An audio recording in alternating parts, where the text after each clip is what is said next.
युवा अवस्था भी हमारे जीवन का कितना सुंदर काल होता है ना।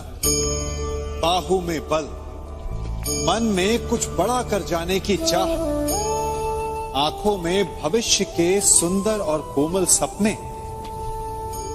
और इसी अवस्था में मनुष्य के भीतर पनपता है प्रेम।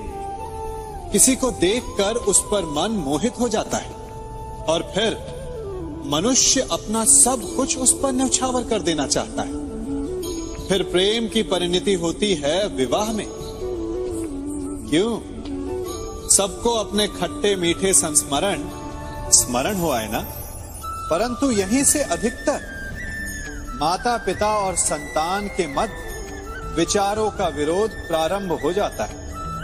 संतान को लगता है कि उसका चुना जीवन साथी ही उसके लिए उपयुक्त है और माता पिता को लगता है कि संतान अनजाने में भूल कर रही है।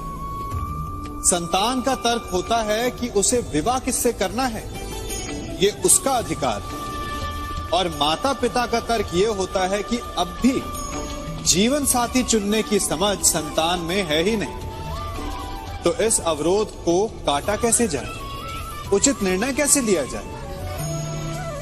इसका एक ही मार्ग है, अपने उत्तरदायित्व का भान और अपनों से बड़ों के मापदंडों का भान।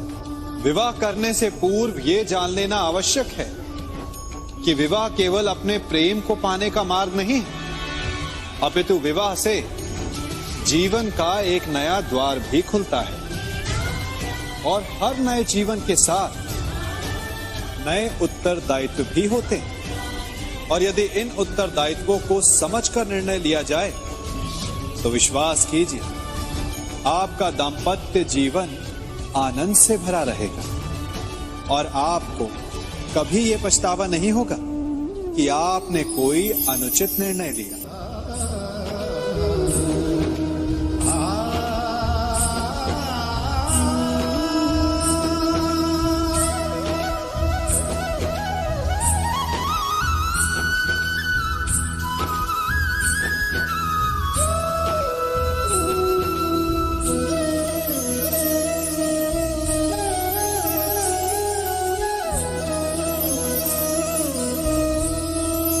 जब सागर का जल वाष्प बनकर उड़ता है तब वो हमें दिखाई नहीं देता।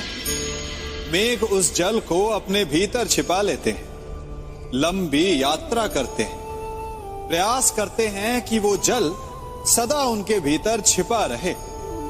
परंतु जब वायु का वेग उन्हें उड़ाकर किसी पर्वत से ले जाकर के टकरा देता है तब उन मेघों को बरसना ही पड़ता है, क्योंकि यही नियति है, यही प्रकृति है।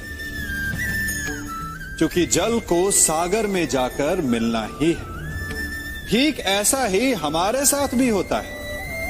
हम सत्य अपने मन के मेघों में चाहे जितना छिपाने का प्रयास कर लें, परंतु समय की आंधी उसे वास्तविकता के पर्वत से ले जाकर के टकराकर हमारे समक्ष ले ही आती है। जिस भय के कारण आप सत्य को सामने नहीं लेकर आना चाहते, एक दिन वही भय हमारे समक्ष आकर खड़ा हो जाता है और फिर हम लाचार हो जाते हैं, क्योंकि हमने उस भय का सामना करने की तैयारी नहीं की होती।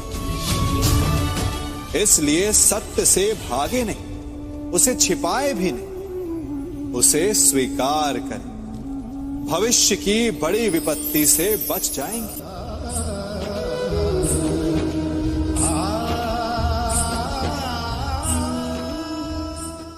कभी कभी आप सबके जीवन में एक ऐसी विचित्र समस्या अवश्य आती है कि शक्तिशाली के समक्ष मौन हो जाओ।